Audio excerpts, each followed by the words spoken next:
Assalamualaikum warahmatullahi wabarakatuh. Kami dari kelompok 3 S1 Akuntansi B akan mempresentasikan tentang pasar modal internasional Selandia Baru.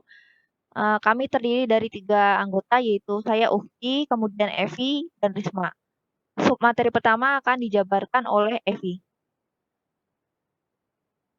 Selandia Baru merupakan negara yang terdiri dari 2 pulau besar, yaitu Pulau Utara dan Pulau Selatan, yang terkenal akan komoditas peternakan dan pertaniannya. Lalu selanjutnya saya akan menjelaskan sejarah terbentuknya New Zealand Exchange. Pertama kali didirikan pada tahun 1866, kemudian tahun 1877 mendirikan bursa efek di James Auckland. Lalu di tahun 1882 mendirikan bursa efek di Reston dan Wellington. Tahun 1900 mendirikan bursa efek di Christchurch dan Taranaki. Di tahun 1920 mendirikan bursa efek di Invercargill dan Gisborne. Di tahun 1960 memperkenalkan post trading yang menggantikan call over system. Di tahun 1983 New Zealand Stock Exchange mulai dibentuk. Tahun 1987 pasar sahamnya mengalami keruntuhan dan menghasilkan perubahan dari struktur dan tata kelola bursanya. Selanjutnya tahun 2003 New Zealand Stock Exchange digantikan menjadi New Zealand Exchange. Tahun 2008 mendirikan Capital Market Development Task Force. Tahun 2010 meluncurkan Dairy Derivative Market dan Clearing House. Tahun 2014 New Zealand Exchange menggabungkan Superlife dengan Smart Share Business. Tahun 2016 mendirikan New Zealand Exchange World Technology. Tahun 2017 Mark Peterson diangkat menjadi CEO. Pada tahun 2019 New Zealand Exchange bersama Financial Market Authority meluncurkan Capital Market.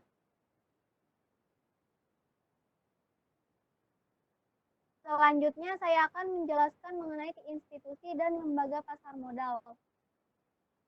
New Zealand Exchange ini sebagai lembaga resmi yang menaungi transaksi pasar modal, mengatur perilaku emiten dan peserta di pasarnya. Terus terdapat program dari New Zealand Exchange. Programnya itu direksi masa depan. Kalau budaya perusahaannya itu menciptakan pemeliharaan bakat, merangkul keragaman, dan saling menghargai. Lalu slide selanjutnya itu ada bagian Dewan Direksi dan tim eksekutif. Lalu selanjutnya saya akan menjelaskan mengenai struktur pasar modal Selandia Baru yang diawasi oleh Financial Market Authority. Ini merupakan lembaga pemerintahan dari Selandia Baru yang bertanggung jawab untuk menegakkan sekuritas, pelaporan keuangan, dan hukum perusahaan. Lalu selanjutnya New Zealand Exchange Limit itu sebagai penggunaan pasarnya yang dibawahi untuk memantau New Zealand Clearing dan Depository Corporation Limit. Terdapat 3 subanak. Ada New Zealand Clearing Limit, ada Substory Limit, dan Depository Nominal Limit. Ada instrumen utama dan instrumen turunan.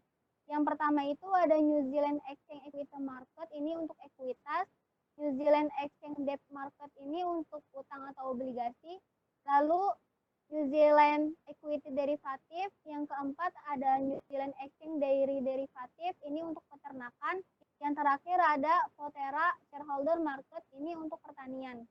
Selanjutnya saya akan menjelaskan tentang proses penawaran umum. Dalam proses penawaran umum itu ada sebelum listing itu harus melalui uji tuntas. Nah, uji tuntas itu artinya perusahaan akuntansi profesional menganalisis dan menilai perusahaan tersebut. Lalu, sebelum melalui proses pencatatan formal, perusahaan memerlukan waktu 12 bulan untuk lebih mempersiapkan dan merencanakan. Terdapat 2 metode untuk mendaftar, yaitu IPO dan compliant listing. IPO atau penawaran umum perdana memakan waktu 4 hingga 6 bulan. Ini berpusat pada persiapan pengarsipan dokumen penawaran untuk menginformasikan calon investor tentang jenis investasi yang mereka lakukan. Dapat dilihat pada timeline waktu IPO di pasar modal New Zealand Exchange. Selanjutnya ada metode kedua yaitu compliance listing. Ini mirip dengan backdoor listingnya Indonesia. Selanjutnya ada mekanisme perdagangan efek. Nah, terdapat 33 anggota bursa seperti dalam gambar. Terus penyelesaian. Sejak 7 Maret 2016, New Zealand Exchange berhasil beralih pada siklus penyelesaian T+2. New Zealand Exchange cocok dan selaras dengan pasar modal Australia serta Asia Pasifik. Jenis pesanan. Setiap anggota bursa New Zealand Exchange memutuskan layanan apa yang mereka tawarkan kepada klien mereka, maka daftar jenis pesanan yang tersedia untuk investor akan berbeda, tergantung pada anggota bursa yang dipilih. Next. Batas pesanan. Dalam batas pesanan itu ada durasi pesanan. Di sini ada good for day, good till death, dan good till cancel.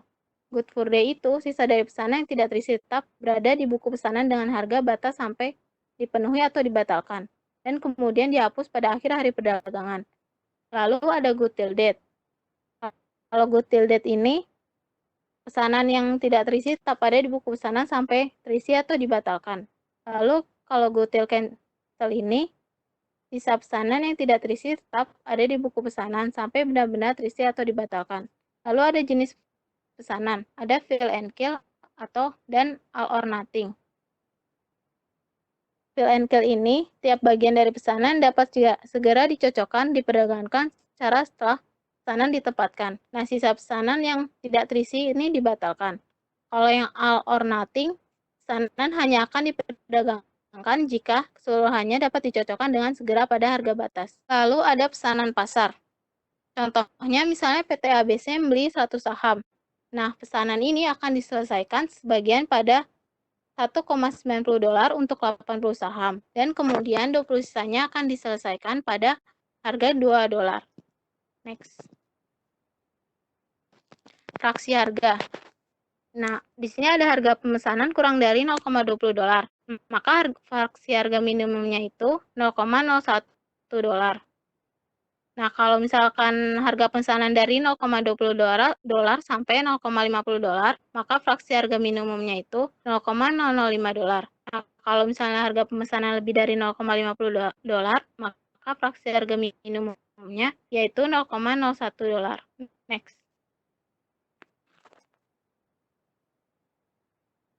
Di sini disediakan contoh emiten yang menerapkan fraksi harga $0,005 dan $0,001.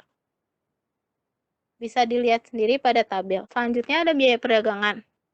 Di on market rate itu 0,0045% dikenakan dari biaya dikenakan dari trading fee. Nah, maksimum fee-nya itu $225. Nah, kalau off market rate itu dikenakan 0,0075% biayanya dari trading fee. Contohnya, jika nilai perdagangannya itu $100, maka trading fee-nya itu $0,005 dan clearing fee-nya itu $0,004, maka total fee-nya itu adalah $0,009. Di sini juga ada tabel biaya perdagangan untuk derivatif. Next. Jam perdagangan. Pada setiap pasar itu pasti jam perdagangannya itu berbeda. Next. Next.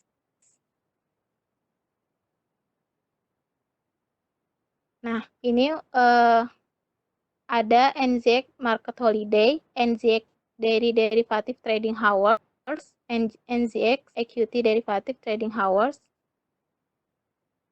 Dapat dilihat sendiri pada tabel jam-jam perdagangannya.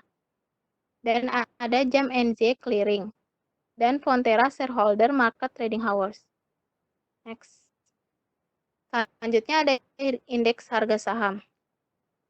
Dalam indeks harga saham ada tipe-tipe indeks saham, yaitu yang pertama itu indeks S&P atau NZX50, indeks S&P atau NZX20, dan lainnya. Selanjutnya saya akan menjelaskan tentang corporate action. Nah, seperti di negara yang lain, di New Zealand juga terdapat corporate action seperti satu merger, itu penggabungan dua usaha, kemudian ada reverse merger, ini untuk antara perusahaan satu dengan perusahaan yang OTC itu bisa bergabung sehingga bisa IPO. Kemudian ada right issue, itu penerbitan saham, dan ada share issue. Terus kemudian ada stock split, itu pemecahan saham yang beredar, dan terakhir IPO. Ini yang sering dilakukan oleh para emiten di sana. Mereka sebelumnya harus melaporkan seminggu sebelum pelaksanaan ke NZX dan dilaporkan di weekly diary.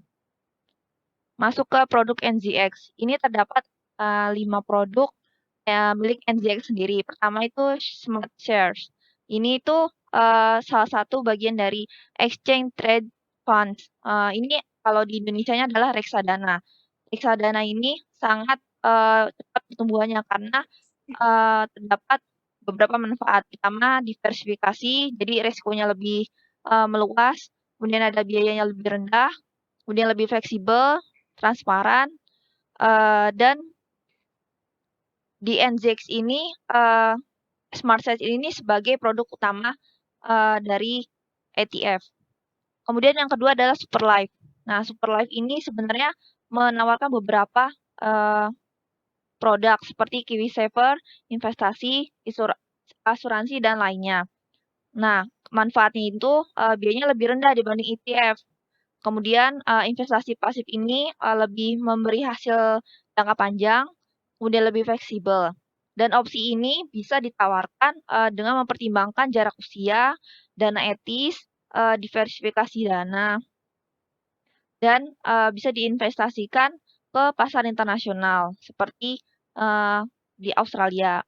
Kemudian produk ketiga adalah teknologi kekayaan NZX atau NZX Wealth Technology. Ini berfungsi untuk memberi layanan pelaporan web dan layanan administrasi investasi sehingga lebih mudah dikelola secara teknologi. Kemudian ada yang keempat adalah NZX Data, di mana NZX ini menyediakan data yang berkualitas baik di pasar ekuitas, energi maupun pertanian. Dan yang terakhir itu NZX Virtual Trading. Ini mengajarkan pendidikan tentang pasar modal dan di sini juga bisa dagang saham secara virtual karena harganya sendiri itu berdasarkan data aktual di NZX List Share dan ETF. Masuk ke pasar modal syariah.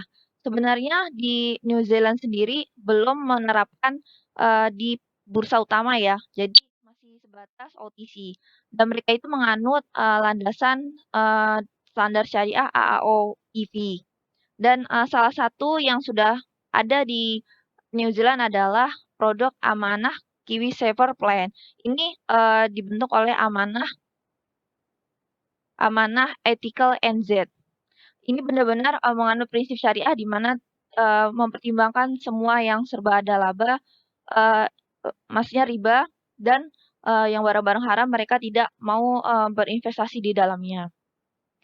Kemudian ada penilaian perdagangan saham di NZX. Itu ada 3 metode, yaitu Standard Valuation Method. Ini mempertimbangkan biaya-biaya seperti biaya masuk, terus GST, dan sebagainya. Kemudian ada Opening Stock Valuation Method. Ini berdasarkan pembukaan awal, nilai saham pembukaan awal, dan yang ketiga itu Low Turnover Valuation Method. Itu mana yang lebih rendah antara harga pasar dengan harga pembukaan saham. Dan ini contoh dari analisis-analisis yang bisa digunakan di Selandia Baru seperti di Indonesia seperti analisis PA, analisis PGE, dan PB. Ya, kemudian ini adalah kesimpulan dari kelompok kami. Intinya setiap negara itu tidak boleh pesimis dan harus terus bekerja sama untuk mengembangkan pasar modal negaranya karena bisa meningkatkan potensi di dalamnya dan memperkuat indikator kemakmuran. Kurang lebihnya mohon maaf dari kelompok kami. Semoga bermanfaat. Wassalamualaikum warahmatullahi wabarakatuh.